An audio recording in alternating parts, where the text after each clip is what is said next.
Are we ready? Are you ready? I'm ready. Hope they can go live. It's hard on cruise ships. Hey, we got people on. We're live, What's up, everybody? Oh, we got live. people on. Hold on. We got to scroll down. Okay. What's going on, everybody? We are in St. Croix. We were going to do this out on the balcony, but we pulled up right next to another ship. So we just show you another ship. We're literally looking into people's windows. Yeah. And they're looking into ours. She's looking at people's windows. I'm not looking at people's windows. You would be if we You're a took you out peeper. there. You're a peeper. All right. We got happy birthday, Bronson. Thank you, Juliana. Today is Bronson's 52nd birthday. Hi, Becky. This is a face of a young old man. A young old man, an old young man. All right, well, we're live. You guys, so we are in St. Croix. We are on ship Wi-Fi, so we have no idea how well that's going to work. Stay. If it drops, hopefully it comes back, all the good stuff. Thanks, Jody. Okay. Do we want to start off with anything and lead into, or just want to jump right in? Do we want to talk about the cruise at all? We can. We can do a little bit. Just real quick. We've had 2 days of the conference, which is kind of cool. There's only 3 conference days on the cruise, right? 3 conference days. So we got 2 of them cruise this year. So we got 2 of them out of the way already. And 2 days on the ship were conference days. Banging. Incredible. Absolutely awesome stuff. The best, in my opinion. This is our third year. Their third year. This has definitely been the best lineup. Kicked off with the amazing Jessica. Coach Jessica on Instagram, for those of you following on Instagram. With a Y, not an I. Jessica with a Y. Jessica with a Y. Amazing. What's her last name? I don't remember. Coach Jessica, that's how I know her. I've always just known her as Coach Jessica. Incredible as it relates to the emotional eating disorders, disordered relationship with food. Stuff, yeah. Oh my God, identity. habits. All the things we love and we talk about all the time. We were sitting in the back I was like, preach, yes. Every time she said something, it was like, yes, that's it. I was like, this is great. I don't have to do that talk because she already covered it. Yeah. And that was the cool thing about it is we had 8 speakers over the last 2 days. Everything really aligned. And everything was kind of step by step through different pieces, but they all connected. Yep. And I think there was some stuff in there for if anybody was maybe a little more on the mechanism scientific side, right? We had both Dr. D'Agostino's talking about stuff like that. We had Dom and Chilla. His wife. Chilla, something like that.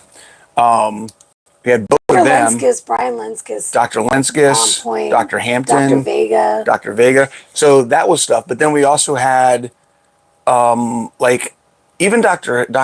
Hampton stuff I thought was really good for people that were just getting started, understanding why they should be doing this in the first place. Yes. So newer people that are in the space. Yep. But then we had people that, like for us, people that have been in the space, we talked about things like, you've been doing this for a while and you're stuck.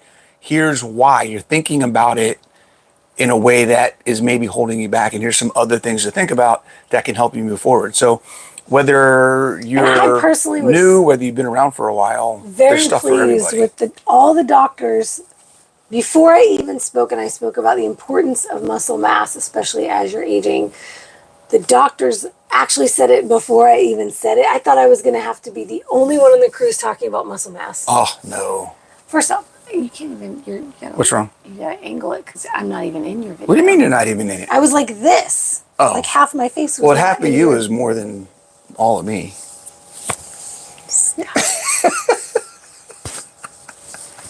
Stop it. Okay. So, yes. Oh, the bromance.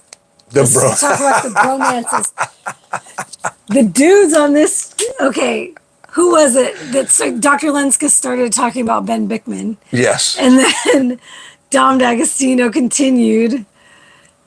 I think it was him. No, or somebody else. Hampton. Dr. Hampton. Hampton. It was He's Hampton. like, I mentioned him. He mentioned him twice. And was like, I don't mean to keep talking about him. Yeah. So we're talking about, we need to put together a men's calendar. Men of the low carb cruise. Men of the low carb cruise. Well, because then all the ladies now, when they're getting up, Deb and Rachel particularly, are talking about. You see all of us with our shirts off. I mean, seriously. Right? You, Vega, Agostino, we got some hotties on this boat, y'all. Like all these 70-year-old women living all these fit guys. It's kind of funny. We kicked off the cruise with a workout with Don Vega and Lucia. Aracona. Aronica. That's it. Yes. Aronica. I knew there was a C in there somewhere. Absolutely gorgeous, incredibly intelligent Stanford lecturer. PhD. Will be speaking on professor. the last day. Yep. And very fit. So that was fun. Kicked it off right.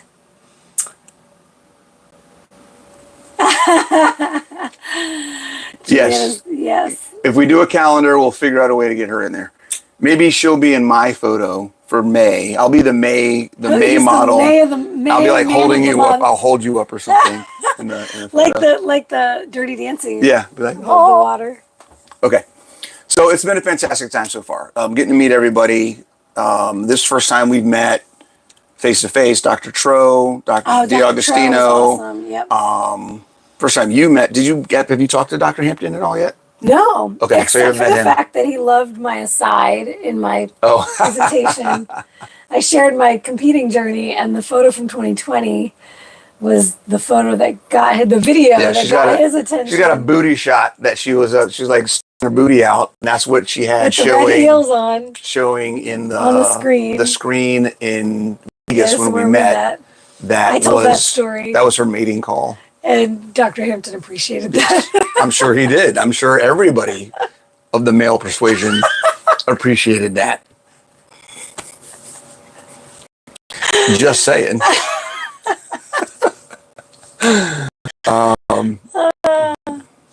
So, alternate months of men and women. Oh, it's going to be May. It's going to be May. Oh my God. Yeah, no. Shot. No, we're no. In sync. I can't do that.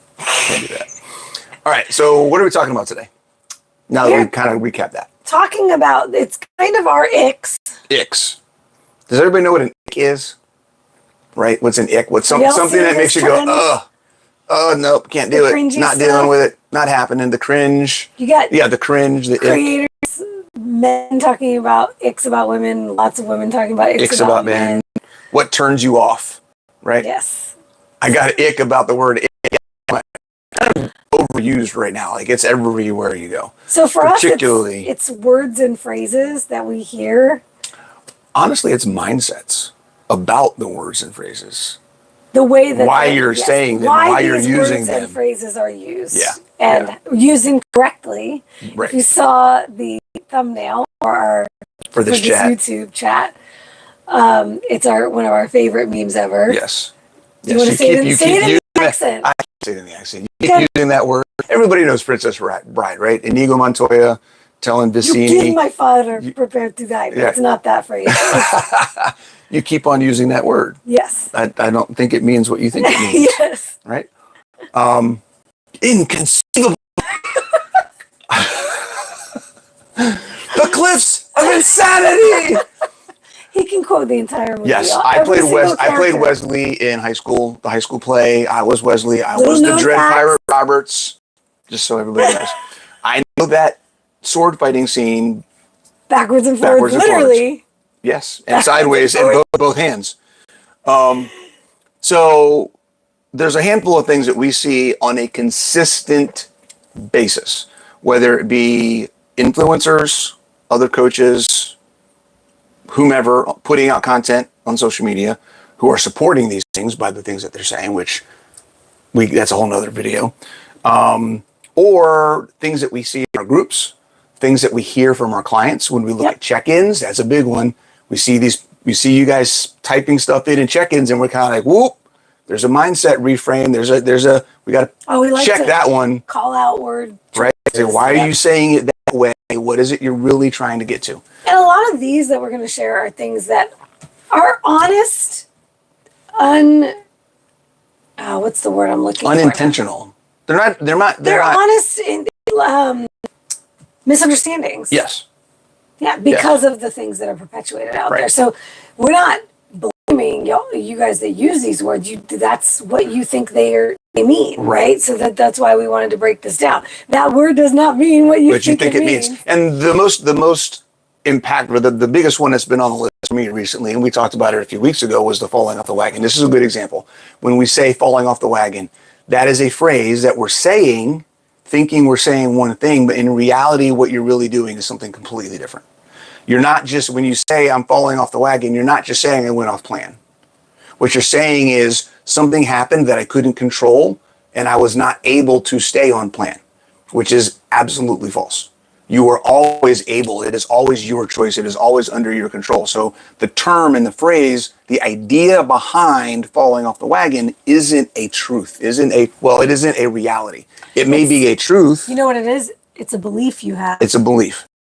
I felt like I couldn't control myself. Well, guess what? You actually can. I had no choice is what it presents as. I had no choice, but the truth is you did. Right. And you chose to eat a certain way. Right. So that's why falling off the wagon isn't really what you should be saying. It isn't really the truth of what actually happened, the reality of what actually happened. So that's an example. And we're going to go over we got 5 of them today that we're going to go over. We have a lot more. Long list. And we said, okay, let's go with the ones that are really resonating with us the most right now. Yeah. We'll start there.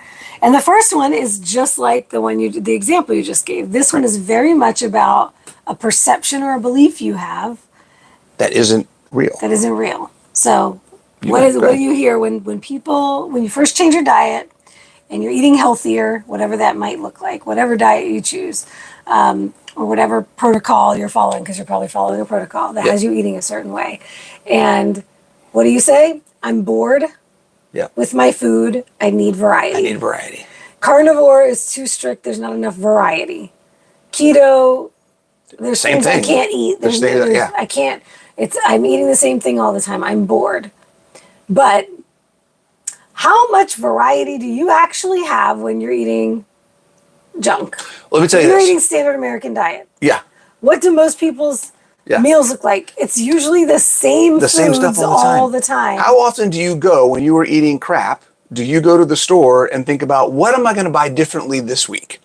No. I know for me, when I was eating crap all the time, it was one of 5 options pretty much all the time. It was burgers, pad thai, pizza, maybe not even 5 options. Did you have wings back then? Wings and anything fried potatoes. I was going to say French fries. Yeah. That was it. Yep. And it was always that. Yeah. And it was always some variation of those things. So. And for me, before I got healthy at all, it was pasta. I would make a whole pound of pasta or more for the week, and then I would eat it all week. Oh, that's nice. That's not a drill. That's a drill. They did not announce that they were having a drill. That's a drill. Or somebody pulled an alarm by mistake. Oops. We have to run. No. As long as that's all it is, I'm good. Okay, leave that there. But yeah, I would bulk cook, but it wasn't healthy bulk cooking. And I would cook pasta because it was easy, and then I would eat it all week. Yep. Or if we were going out to eat, it was always pizza, wings. That was pretty much it. It was always pizza for sure. Yeah. And then if you go to the movies, you're getting snacks. So it's like, it wasn't different. It wasn't variety for sure. Mm-hmm. And if I ever ate a vegetable, it was always the same thing. It was like a broccoli.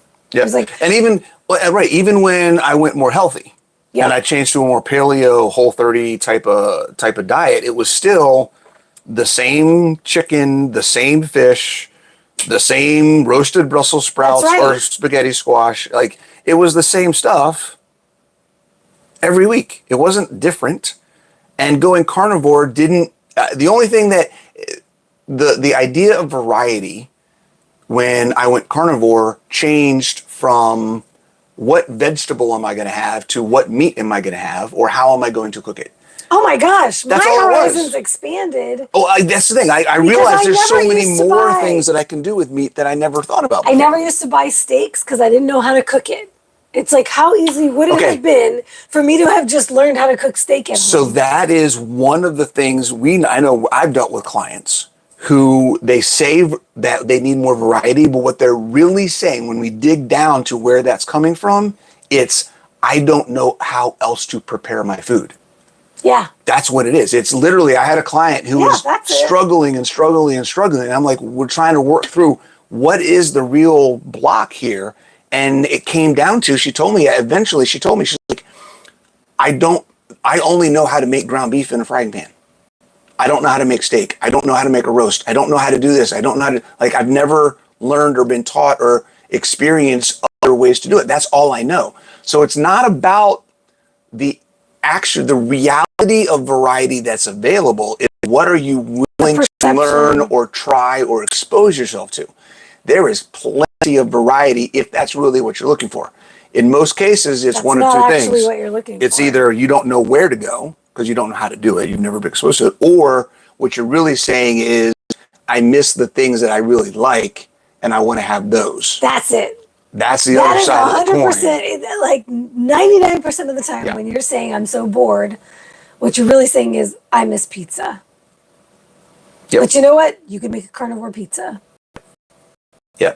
There are ways that you can do things. Yeah. It's not, I honestly, like I said, I have more variety now than I ever did before. Yeah. And especially when I first got healthy because I was eating paleo. And there was so many things. I told him I never liked coconut before I went paleo. I became obsessed with coconut after I went paleo. I can't say. Every time I say it, he has to say coconut. Coconut. Where did we get that from? I don't even remember. I don't remember the name of their podcast.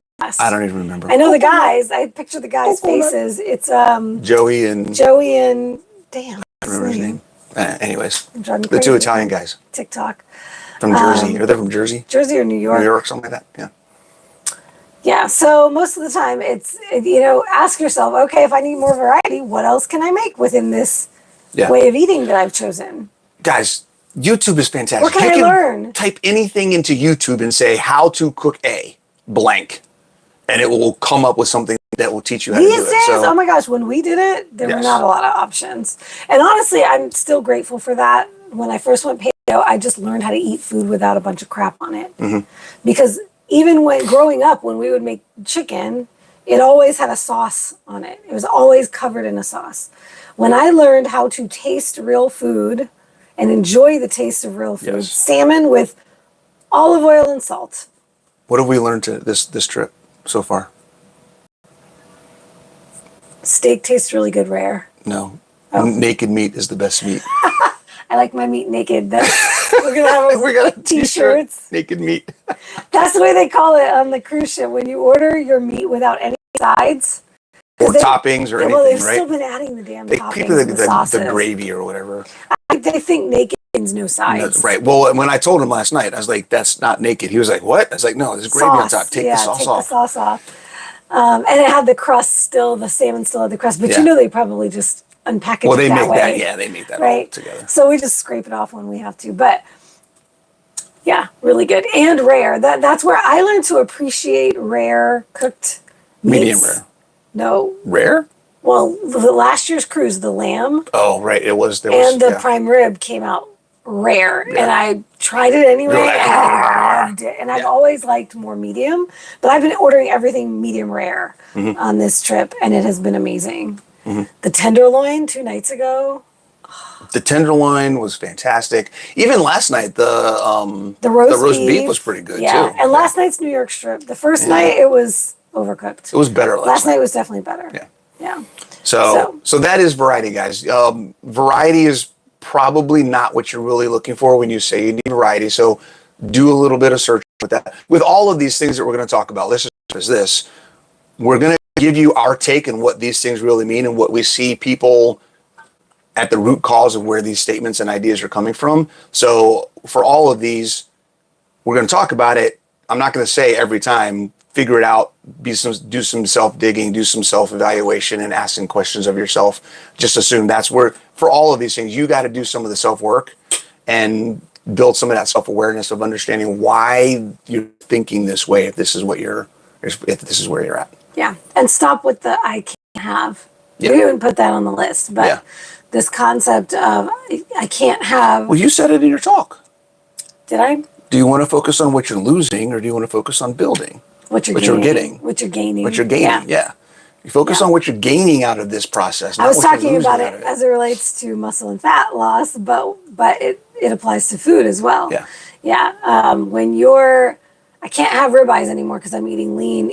Even within choosing the lifestyle, right? But it's like you can have anything you enjoy. You just can't have it in excess amounts. Excess is the killer, guys. That's the main thing. Excess Even is the main thing. carbs Even are with not going carbs. to kill you unless you're eating them in excess. Nobody got insulin resistance from moderating their carbs. And even that is I can't moderate, right? I can't moderate. I have to be an abstainer.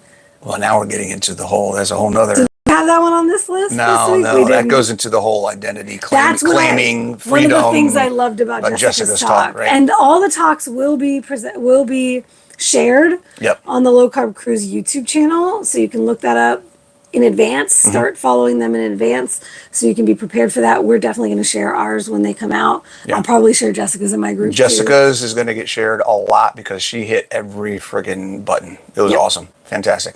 Okay, what's the second thing we have on here? You want to go, let's go in order. That way we kind of change tones a little bit as we go through. This is a big one for me, guys.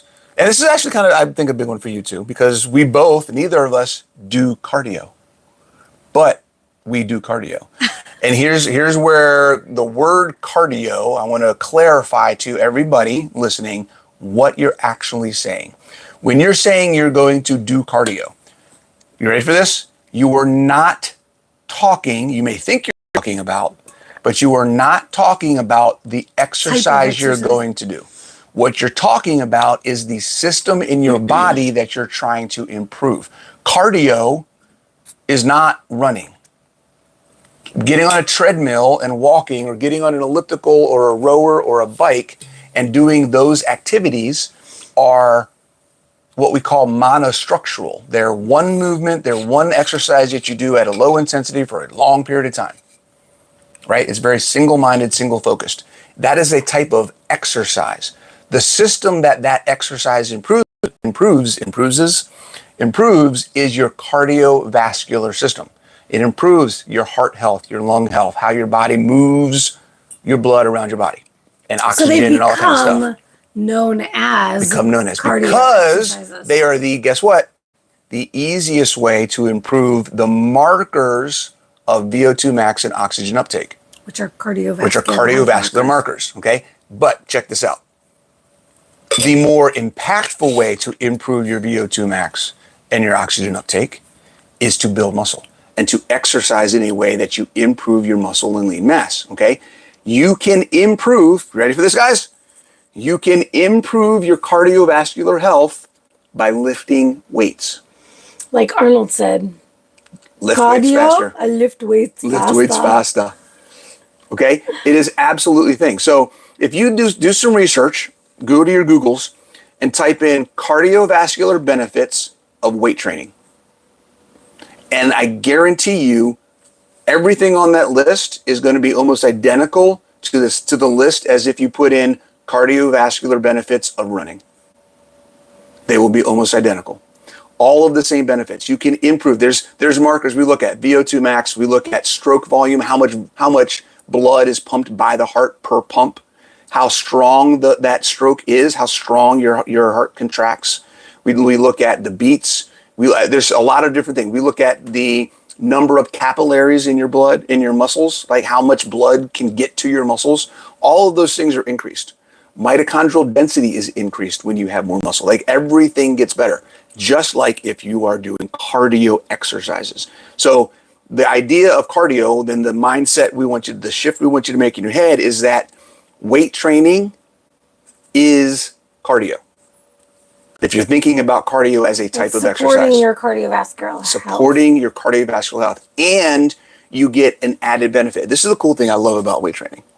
Is every biohack or protocol that everybody wants to follow to fix this one little thing over here, over there, over here, weight training does that, every one of them, and it helps all the practical stuff in their daily lives. They get stronger, they can move better, they don't get hurt as much. They're like everything else about just their day-to-day living improves too. And even for those of you who really enjoy certain cardiovascular activities for leisure, for sport, right? If you're a runner and you love to run, you play a sport, pickleball, tennis, any of these kinds of things. When you prioritize weight training, it all gets better. They all get better. It all gets better. I worked with women who were climbers. They loved, hiking, like climbing mountains, right? Yeah. So much easier for them after 6 months to a year of weight training. Yeah, dude, it's like the analogy I used talking to the guy the other day. It's like a balloon. I like looking at it, well, a balloon is one way. I'm not going to use that one for here, but just think about it in relative effort or relative ability. If I can lift 100 pounds, then lifting 10 pounds 10 times is going to be whatever level of effort that is, right? If I can lift 200 pounds, then lifting 10 pounds 10 times is going to be 50% easier. So the stronger you are, the more capacity for overall work that you have, the easier the little stuff is going to be. I have had so many people who are endurance athletes who take 90 days off, 6 months off. They come in, they don't do any development, any progressive training. They might do a run here and there to maintain or do whatever else, but then they'll come back to me after 3 to 6 months of weight training, movement training, improving how their body moves, improving all these other aspects. And then they go for a run and they set a 5-minute PR on a 10K. Yep. And they're like, where the hell did that come from? I haven't been running that hard. Same. But it's so easy because everything else, because relatively it's a lot less effort because they have more potential. If you do it the other way around, you might get better at your running. By only running, right? But everything else will suffer. Everything else suffers, yep. But if you take a break from that, focus on weight training, you're going to get better in both and everything else in life. Yep. So that's the note. That's the thing about cardio, guys. When you say you're going to do cardio, just remember that's not the movement, that's the system. And there are other ways to improve that system that will give you benefits for that thing as well as a whole bunch of other things. And pretty much like everything else, it's all about building muscle. It is what it is. If you're not focusing on getting more muscle, getting stronger and more physically capable in what you can do every day, then you're missing a huge opportunity to knock off a bunch of things on your checklist. And if you're doing chronic cardio activities, like these long duration runs, these high intensity classes, and you're doing that 5-6 times a week and you're not strength training, or you're also strength training, but you're still doing all that activity with these cardio exercises, you're paring down muscle. You're teaching your body to pare down muscle because your body looks at it as, we don't need all that. We need to be better at these cardio activities. Yes. And so let's get rid of some of this excess weight we have on us. It's weighing us down because muscle is very dense. It carries weight, so we get rid of that. Yep. Now we'll be better at the cardiovascular activities, and now you're going to do it at the expense of lean tissue. Right. If you spent your day, so guys, your body will get good at what you need it to do and what you tell it you want it to do all the time. If you are telling it that all I want to do for physical activity in my life is run or walk or elliptical or bike, whatever it is, it's going to get really good at doing that. Here's the thing. Unless you're spending 24 hours a day and that's how you make your living, you do more than that. You need to do other things. You need to be capable of more than that. So that's what movement, functional movement and strength is about. Yes, all right, we want to talk about this one. I feel like this is all you. Oh boy. First, I'm going to say for this next one, I am guilty of this myself. Listen to your body. Which isn't a bad thing, because yes, but what is your body telling you is very difficult to discern properly when you haven't already taught your body to be healthy. Ooh. So this concept of listening to my body when my body is sick, when my body is overfat, when my body is undermuscled, when my body is not functioning well, my body is not capable of telling me what it needs. It's like a crying baby. Yep. You know there's something going on, but you don't know what. Something's going on, but you have to discern what this baby needs, because the baby is not in a position to use words to tell you. Baby can't explain to you what it needs. Well. Yeah. So my body, I feel like my body is craving Oh, that's the one. That's the one that got us. That's the was one, yes. My body is craving. Yes. That's the Right? one that got us. Your body is not craving chocolate. Your body is not craving pizza. Your body is not craving sugar. Well, yeah, your body is craving Your body, sugar. yes, That's the good. problem, That's right? yeah. That's the problem. Right. But your body is craving it. Okay, that's not the way we shouldn't do that. My body needs. My body's telling me it needs. There we go. Yeah. It's not craving. It needs. The truth is your body is craving. Yes. Based on what you have taught your body to crave. Ooh, there it is. By what you have given your body. Right. If all you ever give your body is sugar and junk, it's going to crave that. That doesn't mean it needs it. It doesn't mean it needs it. Right. It's not that. It's like the kid again. If you keep giving the kid something and then you take it away, the kid's going to want it. Perfect example. Maria Emmerich's kids. Right. Did not know what cotton candy was. They have a cotton candy thing upstairs. First thing when you walk into the dining room, the dining hall. I was first thing, like, oh, big cotton candy machine. Are you kidding me? Her kids didn't know what it was. Jen Winkler's child did not know what pasta was. Mommy, what's that? It's a worm. Don't eat it. We only crave these things because we've taught ourselves to do it. But when you're saying, okay, I'm listening to my body wants pizza. No, it doesn't. Yeah, your body wants it because you've taught it to have that on a regular basis. But your body actually is craving this, especially when you have cravings and hunger. It is because you need something nutritionally. Yeah. I'm so glad you just said that. Because I was going to say, this doesn't apply to just junk food. Yeah. Okay? If you are following a carnivore diet or a keto diet, a whole foods diet of whatever it may be, and you make a change that is taking something out of your routine, maybe you're trying something. Hey, maybe I want to go higher protein and lower fat. And you, a week into it, you're like, oh my God, my body's craving that. My body needs the fat. I need the fat, right? Unless you went from 150, 200 grams of fat a day to 10, okay, it's not fat that your body needs. You're used to the enjoyment of having the fat in your food. And you're justifying. It tastes better. It's a justification. Right? You're trying to justify pumping that fat up. If you change your fat macro by 10 grams, 15 grams, even 20 grams, that's not enough. Like in the first 7 days, your body doesn't even realize it doesn't have that energy anymore. It's going to take a good 10 to 14 days for your body to even realize it doesn't have the same amount of fuel coming in. So when you're noticing in 3 days, you're noticing all my energy is low. That means I need more fat. There's probably something else going on there. Yeah. It's not that quick. It's not that fast. Unless you did go to extremes. You went from 80-20, all this fat and no protein, now PSMF, and you're eating nothing but protein and no fat. You're going to feel like crap. And we know that people do that. Yeah, crazy you're going stuff, to feel like crap. So. But yeah, so we're not just talking about standard American diet or junk food. I mean, this goes within the community and within what we see happening all the time. People will try making changes. I took dairy out, but then my body needs dairy. No, it doesn't. Yeah. You're justifying because you miss it. That's what it is, guys. It's the same thing as the variety, right? Why? Because that's what the limbic brain does. Yep. You're making a change. We start doing something different. Yep. It's perceived as a threat. And so this is not to come down on y'all.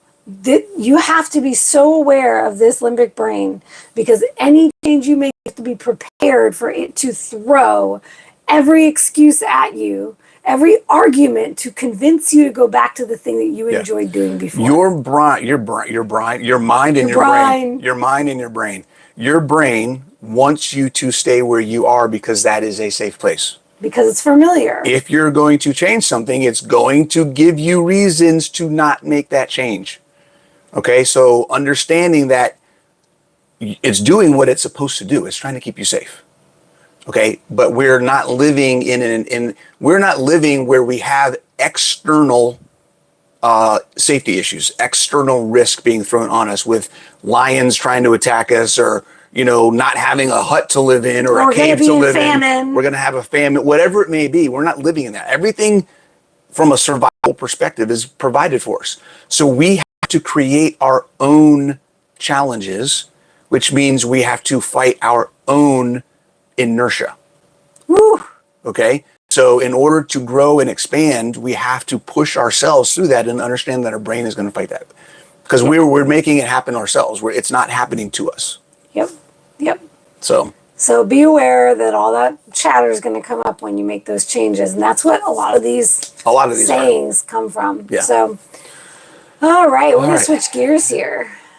Credentials don't make good advice. This was a post you did the other day. This was a post I did the other day. This is something that has been, we have another video we'll probably do on this whole topic to a point. There's a lot of layers to this conversation. Well, and this goes along with one of my favorite things, which is you're giving your power away. When you say this person is an expert, so whatever they say, I have to do. Yes. So-and-so said this is the best thing to do, so I'm going to give that a shot. Okay. Outside of the context issue, outside of actually doing research to say if this applies to you or not, here's the question.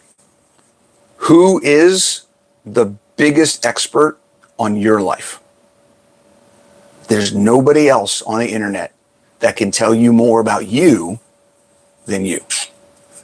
Okay? So before you start looking outside for the questions and the answers, start looking inside. What am I really trying to do? And what are the things that I can actually use today to help me get there?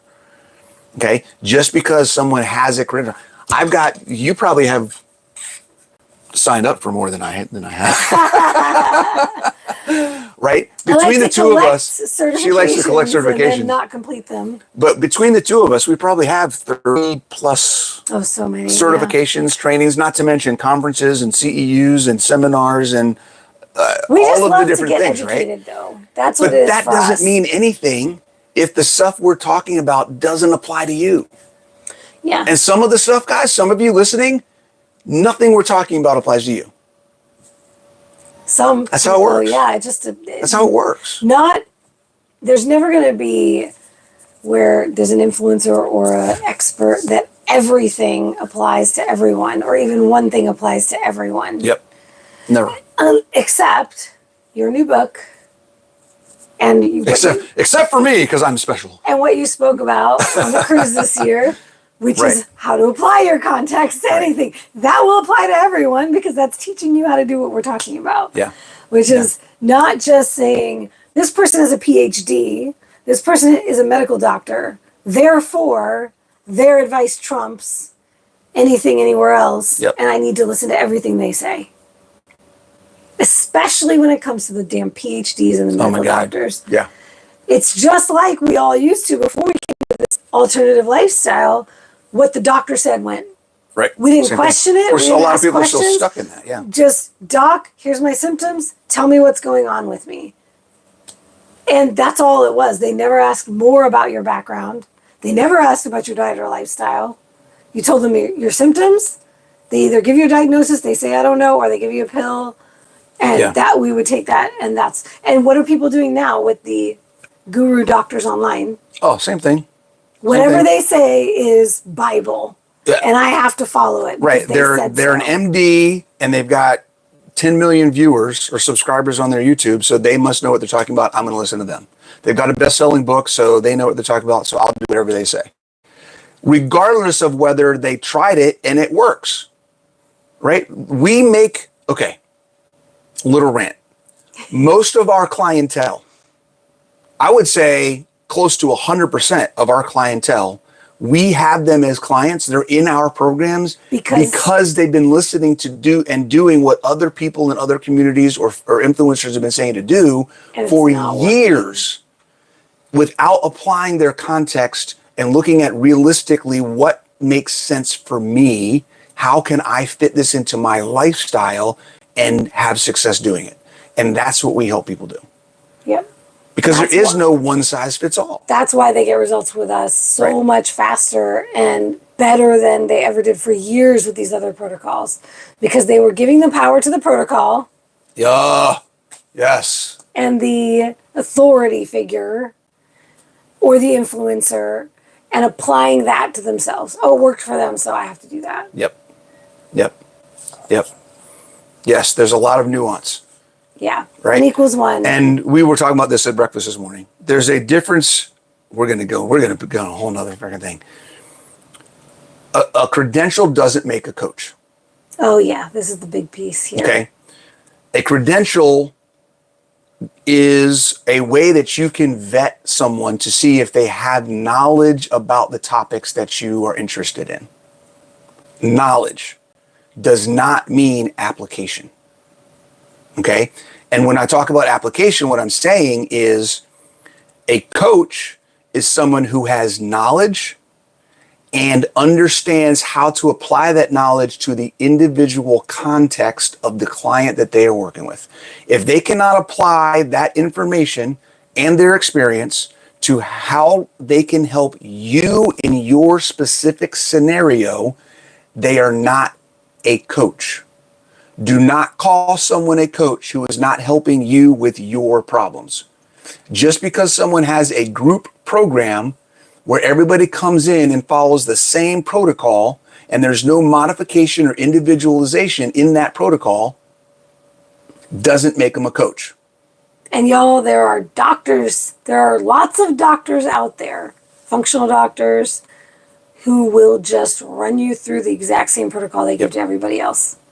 Doctors, influencers, a lot of people who have these group programs, coaches, experts, whatever it may be. If there's no personalization in the process, if they're not asking a crap ton of questions about what's going on in your life and what are you trying to do and what have you dealt with and what have you tried in the past, what are your challenges, what are your beliefs, what are the things you're good at, what are the things you're not good at, what do you like, what don't you like, do you work better one-on-one? Online community, and everyone is following the same thing. That's what we're talking about here. Yes. Everyone's doing this egg fast, this sardine fast, this other fast, this particular type of macros, this particular type of, that's what we mean by protocols, like these diets. We're all doing lion for 30 days. Like, okay, but. Great, why? Right. Why? What's the point? And when you're out here asking, okay, what do you do? What are you doing? Right? Like, what are they doing? Like, none of that matters to you. How about asking why they're doing it? That would be better. What are you doing and why? Why are you doing this? Start asking the influencers that you want to know if maybe you should try what they're doing. Don't just say, should I try it? They don't know if they don't know your context. Yes, this is a really good thing. A lot of group coaching, group coaching groups only emphasize the positive things that happen and never talk about the problems that most of us have not working. Yeah. That's a good point too. Because if they're always talking about that? This is the best thing ever, do this and you're going to see all these benefits. They're not going to talk about the challenges because they're trying to sell the program. Yeah. Yeah. There are certain things about certain programs that don't fit where you are right now. Yeah. Not even if there's so many levels to this, baby. It's like, even if that protocol actually could help you move forward, the protocol and how you can actually implement it in your life could set you back. Maybe you don't have the time or the schedule, or maybe you don't have the family support, or maybe there's too much other stuff going in your life and you just can't make that protocol happen. The protocol would be awesome for you, but you can't realistically implement it because of something else in your life. Yep. And when you try to do that, it just throws so much disruption into your lifestyle that it ends up not working for you because it wasn't the right time. Yeah. That's the kind of thing that a coach can help you figure out. The question is, do you have support Right. within that community or with that coach that then helps you scale it back? Or like, maybe you don't have to do it all the way everybody else is doing it. Yes. This is a big thing I talk about when I do my challenges is, I hear that as a kind of an excuse, right? Mm-hmm. Like, oh, I'd like to do that, but I just don't have the bandwidth right now. Well, okay. What if you just didn't do the tracking part? Or what if you didn't do the checking in part? Or, what is the part of it that you need the most? Because I always have women in my programs the best question. That show up to the best of their ability. Yes. And I'm always we talk a lot in the academy about, well, use what you need and leave the rest. There's always, like, we get started and everybody's all excited, especially when we start a new limited time program or challenge, which we're getting ready to do this summer shred again.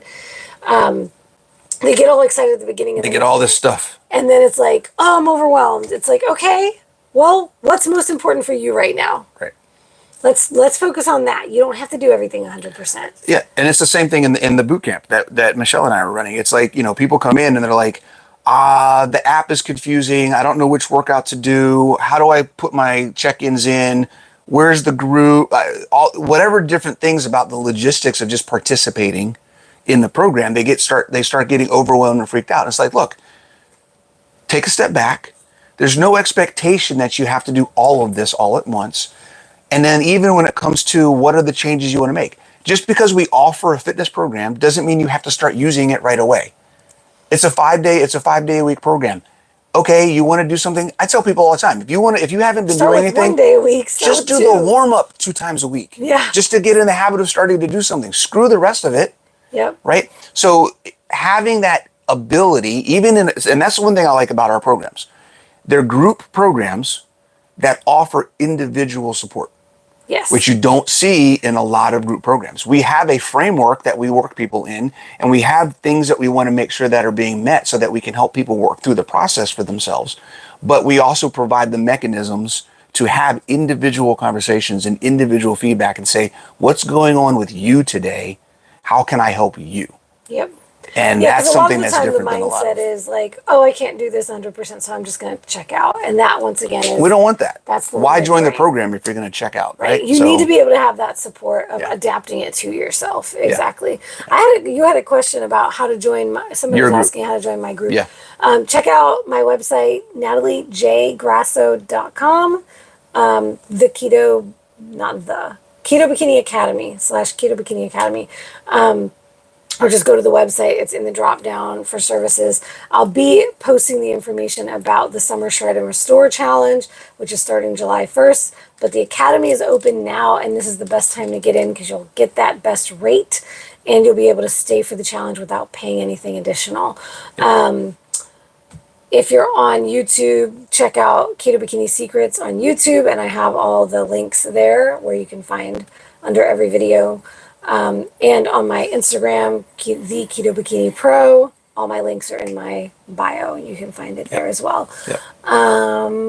Would love to have you in there. And Absolutely. we do meet people where they're at. That's the biggest thing that we do with our coaching, because we saw a hole in the space of there was a gap of what people were getting when they were joining group programs. I've coached in other group programs, and I've seen where the gaps were, and I wanted to fill those gaps. So what we do is, it's not a cookie cutter. It's not a protocol. It's not rules to follow. Mm-hmm. It's come in, we're going to meet you where you are. We're going to teach you how to improve and move forward. And we're going to give you those tools that you can tap into, but you can use as many of the tools or as little of the tools as you need. Yeah.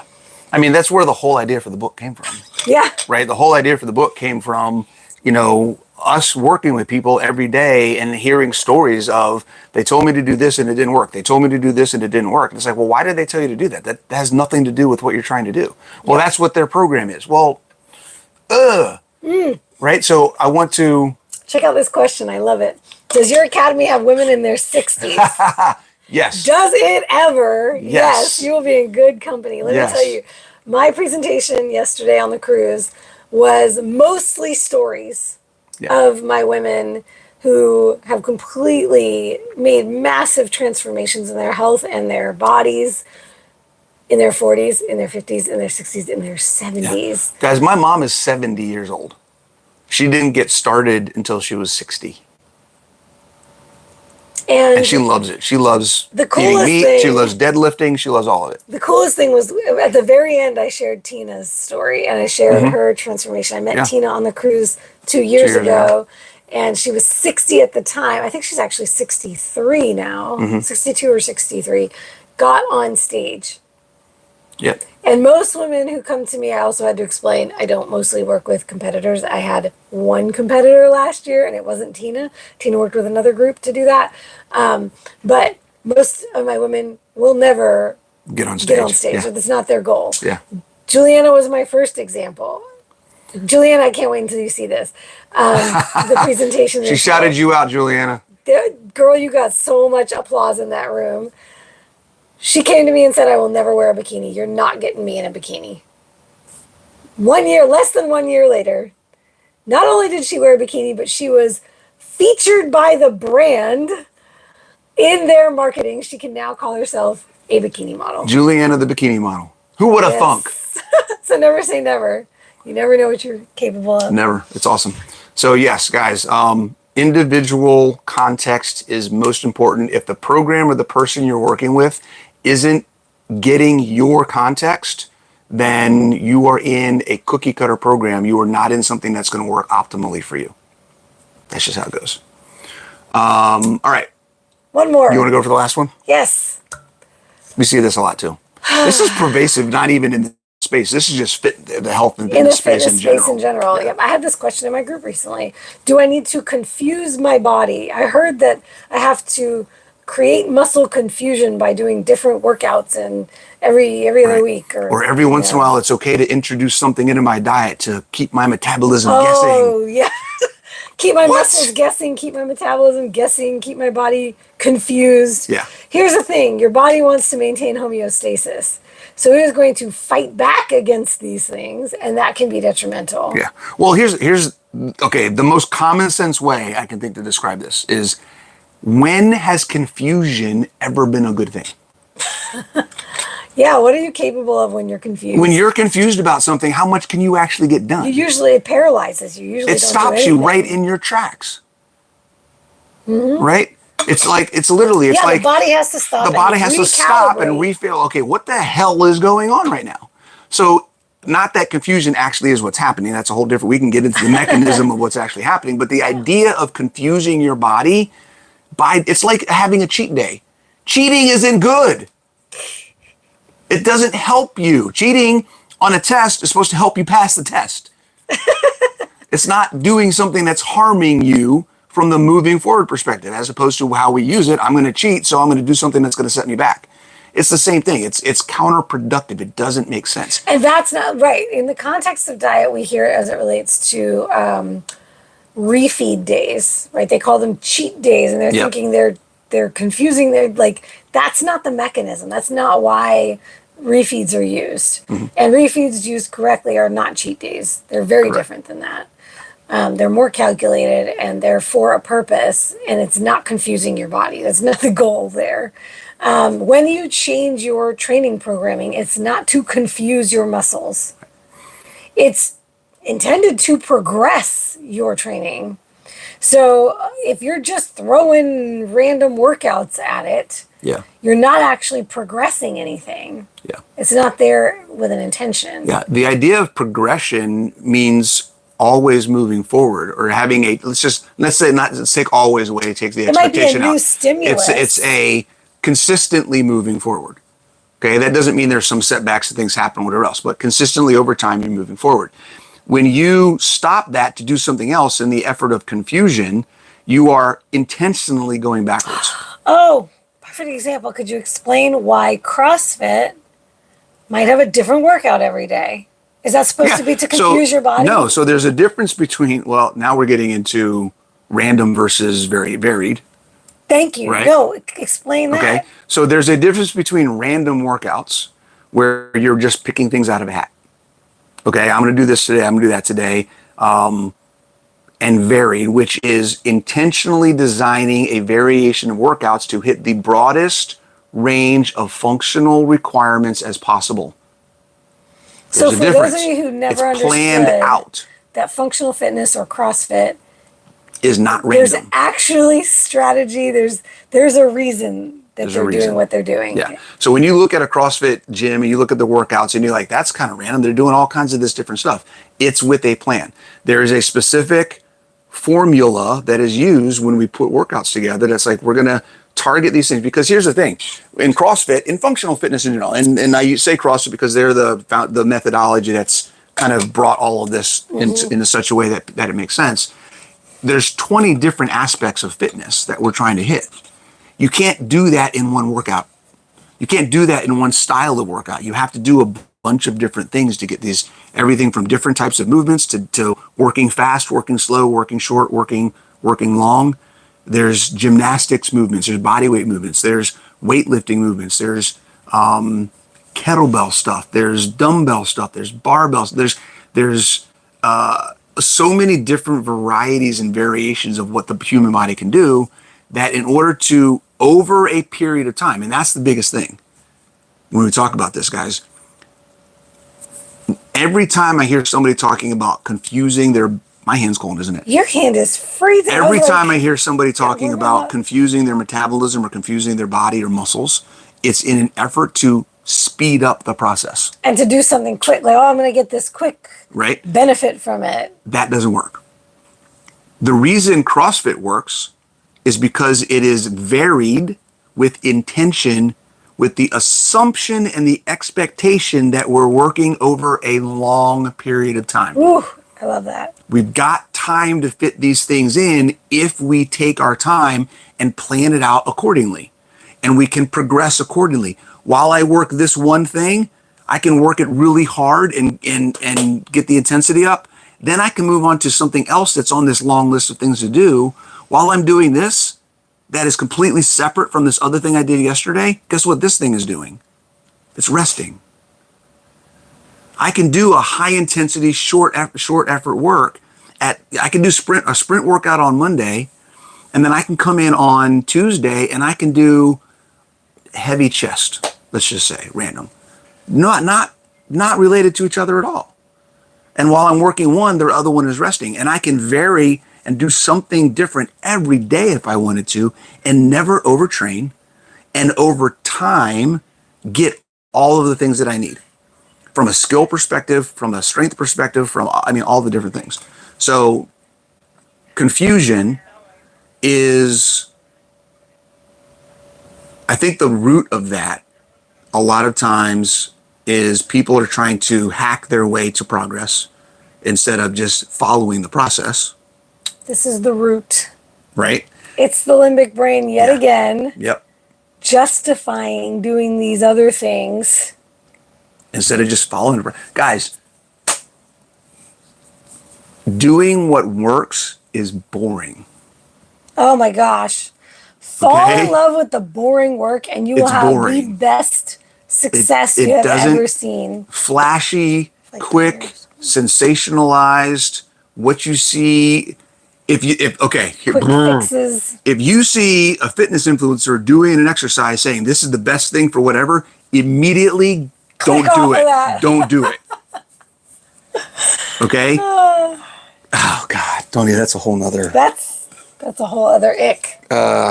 Yeah. These crazy, stupid, dangerous things that people are doing online. 99% of the things you see people doing on social media to get clicks and views and followers, it's for that. That's not what they're doing when they do their own workouts. Yeah. Nobody got to where they are by doing the stuff that you see on social media. Okay? Oh, man. Yeah, so, I just want to share the entertainment value. Entertainment value. That's all it is. It's entertainment. Most fitness content today is entertainment. It's not actually fitness. It's true. That's crazy. All right, guys, we've been on for about an hour. That was the 5. That was the 5. We got more. We got a lot more. Should we tell them what we're planning on doing? Yeah. So we're going to be in Ketopalooza. When are we going to be in Ketopalooza? October something. October something. Middle of October. Towards the end of October. We'll be in Louisville talking at Ketopalooza together on stage at the same time. And we're thinking that we're going to expand this idea.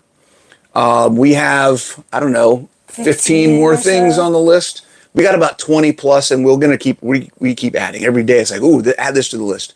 We're going to talk about this stuff. We're going to go down a list of all the things that we think we want people to understand. All the things you're not understanding or not using correctly. Things that people are saying that just aren't what they think they mean.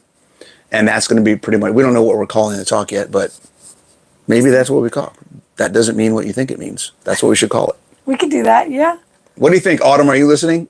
Are you watching? That doesn't mean what you think it means. That might be the name of our talk. You got happy birthday from my fam. Hey, what's up, fam? Thanks. Happy birthday, Bronson. Thanks, Maria. You guys look great. Enjoy the cruise. Love Ma and Pa Grasso. Ma and Pa Grasso. That's awesome. Kisses and hugs. All right, we are going to go walk around St. Croix for a little bit. Yeah. Find a beach. And chill out. See you guys. Peace out.